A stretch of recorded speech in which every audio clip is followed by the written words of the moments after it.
ہر بندے سے عزت سے بات کرنی ہے، ہر بندے کا خیال رکھنا ہے، کسی کا دل نہیں دکھانا ہے۔ اور احادیث میں یہ مضمون ملتا ہے کہ نارملی کچھ لوگ وہ ہوتے ہیں جن کو ہم قریب نہیں بٹھاتے کیونکہ کپڑے صاف نہیں ہوتے ہیں، زیادہ مشہور بھی نہیں ہوتے، بال بھی بکھرے ہوئے ہوتے ہیں۔ روایتوں کا مضمون ہے کہ کچھ پرا گندہ بال، میلے کچیلے کپڑے والے ایسے ہوتے ہیں کہ جن کو کوئی اپنی محفل میں نہیں بلاتا، جو نہ آئے تو کوئی نوٹس نہیں کرتا، کہیں رشتہ بھیجے تو کوئی رشتہ نہیں دیتا، یعنی ان کی کوئی ویلیو نہیں ہوتی زمانے میں۔ آقا فرماتے ہیں اللہ کی بارگاہ میں وہ مقام ہوتا ہے کہ اگر وہ قسم اٹھا لے تو رب وہ قسم پوری فرما دیتا ہے، یعنی وہ ان کی زبان سے جو نکل جائے وہ پورا ہو جائے گا۔ تو کسی غریب، کسی بھی شخص کو حقیر نہ سمجھو۔ غریب کا دل واقعی بڑا ہوتا ہے، اللہ نے ان کو بڑا حوصلہ دیا ہے۔ اب آپ اس کو اگر چیک کرنا چاہیں نا، مکے مدینے آپ بھی جاتے ہیں، اللہ آپ کو مجھے بار بار حاضری عطا فرمائے۔ آپ آس پاس دیکھا کریں، خاص طور پہ جب پاکستانی بیٹھے ہو نا اور کبھی انٹرویو لیا کریں، اکثر آپ کو ان میں غربا نظر آئیں گے۔ کوئی نوکری کرنے والا ہوگا، کوئی چھوٹا سا دکاندار ہوگا، ٹھیلا لگانے والا ہوگا، الیکٹریشین ہوگا، پلمبر ہوگا۔ بھائی آپ کیسے آئے؟ کوئی کہے گا میں 4 سال سے پیسے جمع کر رہا تھا، تھوڑے پیسے جمع ہوئے مکے مدینے آ گیا ہیں۔ بوڑھے ماں باپ ملتے ہیں، کہتے ہیں 25 سال سے پیسے جمع کیے، حج کرنا تھا، ہر سال حج کے لیے فارم جمع کرانے جاتے، پیسے بڑھ جاتے تھے، کرتے کرتے اب پہنچے ہیں۔ یعنی میں کبھی کبھی سوچتا ہوں کہ یہ کتنا بڑا دل ہے کہ جتنی جمع پونجی ہے سب خرچ کر دیا، خالی ہو کر جا رہے ہیں، مگر یہ امید ہے کہ سرکار آئے ہیں جھولیاں بھر کر جائیں گے، اللہ کے گھر آئے ہیں ضرور کرم ہوگا۔ یہ کریج ہے، یہ حوصلہ ہوتا ہے ان لوگوں میں۔ اور اس بات کو سمجھیے گا، اللہ کی راہ میں جو ہے نا یہی دیکھا جاتا ہے، کوانٹٹی نہیں کوالٹی دیکھی جاتی ہے۔ اور نبی پاک کی حدیث کے سے اس بات کو سمجھو۔ ایک بار پیارے آقا علیہ الصلوۃ والسلام فرماتے ہیں، اب ذرا کیلکولیشن والی بات کر لوں نا، ایک بار پیارے آقا علیہ الصلوۃ والسلام فرماتے ہیں 1 لاکھ سے بڑھ گیا۔ اب بتائیے یہ کیسے پاسبل ہے کہ 1 لاکھ سے زیادہ ہو جائے؟ نبی پاک فرماتے ہیں، صحابی نے عرض کی حضور یہ کیسے پاسبل ہے کہ 1 لاکھ سے بڑھ جائے؟ فرمایا ایک شخص آیا، اس کے پاس لاکھوں تھے، اس نے اس میں سے 1 لاکھ اللہ کی راہ میں خرچ کیا، 1 لاکھ درہم خرچ کیا۔ اور ایک شخص آیا جس کے پاس 1 ہی تھا، اس نے وہی اللہ کی راہ میں خرچ کر دیا۔ تو کس کا بڑھ گیا؟ وہ ایک، اس کا دل بڑا تھا نا، اس کی سخاوت بڑی ہے، اس کو اللہ کی راہ میں دینے کا جذبہ زیادہ ہے۔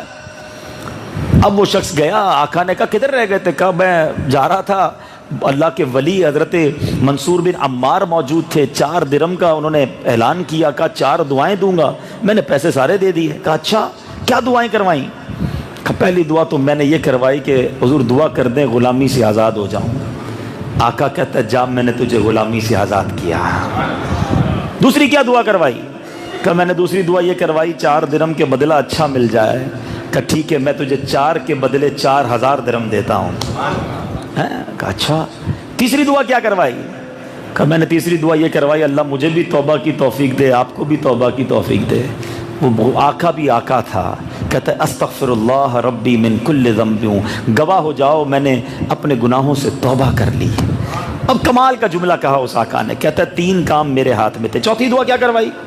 کہتا میں نے چوتھی دعا کروائی اللہ حضرت منصور بن عمار کی، وہاں جتنے حاضرین تھے ان کی، میری اور میرے آقا آپ کی اللہ مغفرت کر دے۔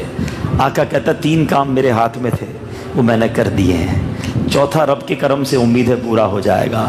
رات وہ آقا سوتا ہے، خواب میں اسے ندا دی جاتی ہے کہ تو بندہ تھا، اپنے حصے کے تو نے کام کر لیے، میں ارحم الراحمین ہوں، جا میں نے تجھے، تیرے غلام منصور بن عمار اور اس محفل میں جتنے لوگ تھے سب کی مغفرت فرما دی۔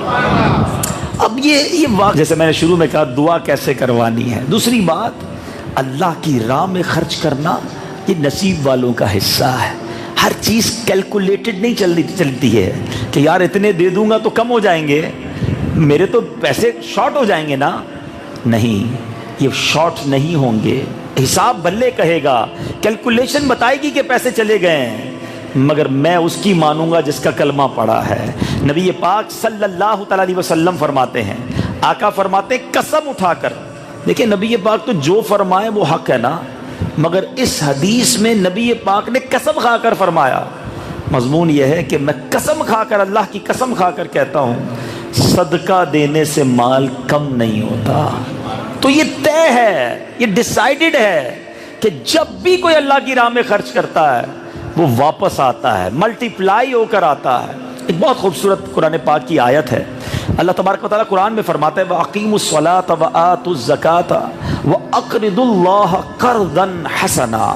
اب ذرا اس کا ترجمہ سنیے، اور نماز قائم رکھو اور زکوٰۃ دو اور اللہ کو اچھا قرض دو۔ اللہ کو کون قرض دے سکتا ہے؟ عجیب سی بات ہے۔ اور یہ ایک جگہ نہیں قرآن میں، اس کے علاوہ بھی اللہ نے قرض حسنہ کی بات کی۔ اب علماء ماشاءاللہ جو مفسرین قرآن ہوتے ہیں وہ بڑی پتے کی بڑی خوبصورت بات لاتے ہیں۔ علماء نے اس پر ڈیبیٹ کی کہ وائے یہ اللہ نے قرآن میں لفظ قرض کو یوز کیا۔ بھائی مثال کے طور پہ میں آپ کے پاس 25,000 روپے رکھواؤں اور تھوڑے دنوں بعد کہوں کہ مجھے اس میں سے 10,000 دے دیں، تو آپ نے تو کوئی کمال نہیں کیا نا، میرے ہی ہیں، آپ نے واپس دے دیے۔ تو لیکن مجھے اور آپ کو دیا سب کو رب نے ہے، اور رب فرماتا ہے میری راہ میں خرچ کرو، تو ہمارا کیا کمال تھا؟ اللہ نے تو دیا تھا۔ مگر یہ لفظ قرض کیوں استعمال ہوا؟ اب ذرا اس کی لاجک سمجھیے گا۔ ایک ہوتا ہے تحفہ، میں آپ کو اٹھا کے کوئی چیز دے دوں، اب جب تحفہ دے دیا تو مجھے امید ہے یہ واپس ملے گا؟ نہیں نا، میں نے دے دیا، اس کی ملک ہو گیا، تحفہ نہیں۔ لیکن جب قرضہ دیتا ہوں، چھان پٹک کے دیکھ کے کب واپس دو گے، کس طرح لوٹاؤ گے، میں نے جتنے قرضے دیے میں امید ہے کہ یہ پیسے آئیں گے۔ قرضہ بندہ دیتا اس لیے کہ واپس لینا ہوتا ہے۔ سبحان اللہ، لفظ قرآن میں یہ لفظ قرض لایا اسی لیے گیا ہے کہ جب بھی اللہ کی راہ میں خرچ کرنا، یقین رکھنا اللہ نے تمہیں واپس لوٹانا ہے۔ یہ اللہ سے سودا ہے، یہ اللہ کو قرضہ ہے، اور یہ ملٹی پلائی ہو کر ملنا ہے۔ حدیث پاک کا مضمون ہے، میرے آقا فرماتے جب بندہ صدقہ دیتا ہے نا، اب آئیے ایک اور کیلکولیٹڈ لوگ ہیں نا، تو ایک اور کیلکولیشن۔ آج ہم دنیا میں معاذ اللہ کچھ لوگ تو خیر سود پر کرتے ہیں جو حرام ہے، انٹرسٹ بیس کام کرتے ہیں کہ اتنے پیسے رکھوائیں گے 10 سال بعد اتنے ہو جائیں گے۔ آؤ میں آپ کو ملٹیپلیکیشن کا طریقہ بتاتا ہوں۔ پیارے آقا فرماتے جب کوئی شخص، حدیث پاک کا مضمون ہے، اللہ کی راہ میں خرچ کرتا ہے نا، اللہ اس کے صدقے کو پالتا ہے۔ جیسے تم اپنے جانور کے بچے کو، چھوٹا سا بچڑا ہو کتنا بڑا ہو جاتا ہے تھوڑے سالوں بعد، فرمایا بندہ کھجور کا صدقہ دیتا ہے، اللہ اس کو پالتا ہے، اللہ اس میں بڑھاتا ہے۔ فرمایا کھجور دینے والے کو قیامت میں پہاڑ جتنا اجر دیا جائے گا۔ یہ یوں انکریز ہوتا چلا جاتا ہے جب بندہ اللہ کی راہ میں خرچ کرتا ہے۔ اور صدقہ مصیبتوں سے بچاتا ہے، بلاؤں سے بچاتا ہے، بری موت سے بچاتا ہے۔ ہمیں نہیں پتا ہوتا ہمارے اوپر کوئی آفت آنے والی ہے۔